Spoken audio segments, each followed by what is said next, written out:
നിങ്ങളുടെ ഫേവറേറ്റ് സീരിയലുകൾ ടിവിയിൽ വരുന്നതിന് മുൻപേ സൺ നെക്സ്റ്റ് ആപ്പിൽ കാണാം. ഇനി എല്ലാവർക്കും മുൻപേ കാണൂ. ഇപ്പോൾ തന്നെ സൺ നെക്സ്റ്റ് ആപ്പ് ഡൗൺലോഡ് ചെയ്ത് സബ്സ്ക്രൈബ് ചെയ്യൂ.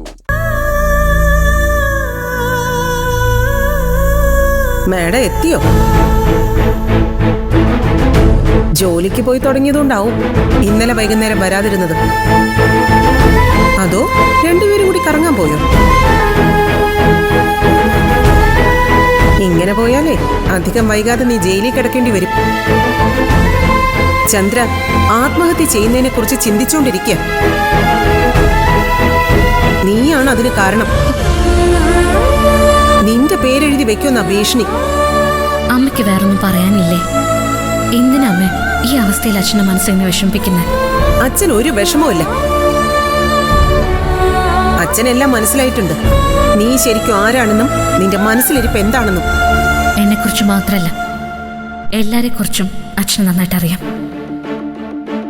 അമ്മയെക്കുറിച്ചും ശരത്തിനെ കുറിച്ചും അങ്ങനെ എല്ലാരെ കുറിച്ചും. എനിക്കെന്താടി കുഴപ്പം?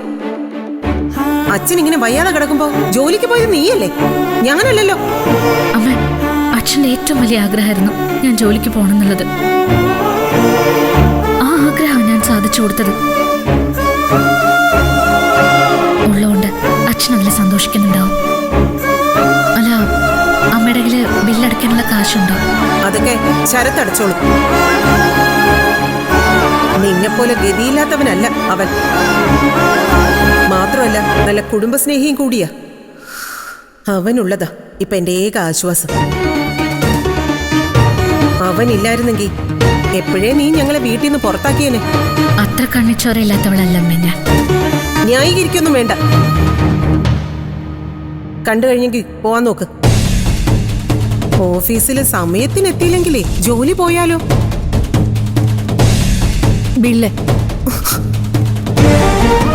ഇതടച്ചിട്ട് ഫാർമസിയിലേക്ക് വന്നാ മതി. മരുന്ന് അവിടെ തരും.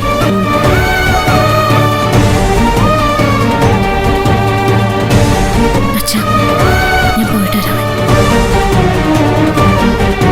അതെ, നീ ഇന്ന് ജോലിക്കൊന്നും പോണ്ട. അതെന്താ ഇന്ന് ഡിസ്ചാർജ്.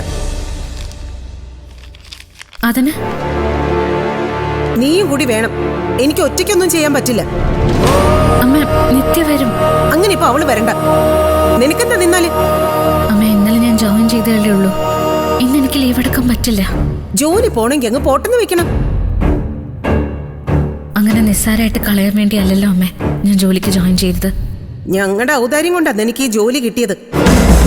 അപ്പോ ഞങ്ങൾ പറയുന്നത് നീ അനുസരിക്കണം. ആരുടെ ഔദാര്യം കൊണ്ട് കിട്ടിയ ജോലിയല്ല അമ്മേ. എന്റെ ജീവിതത്തിലുണ്ടായ നഷ്ടത്തിന് പകരമായിട്ട് കിട്ടിയതാ. എന്റെ സുധിയേട്ടന് പകരമായിട്ട് കിട്ടിയതാ. ആ സുധിയുടെ അച്ഛനടി ഇവിടെ കിടക്കുന്നത്. ആ സുധിയുടെ അമ്മയായി ഈ സംസാരിക്കുന്നത്.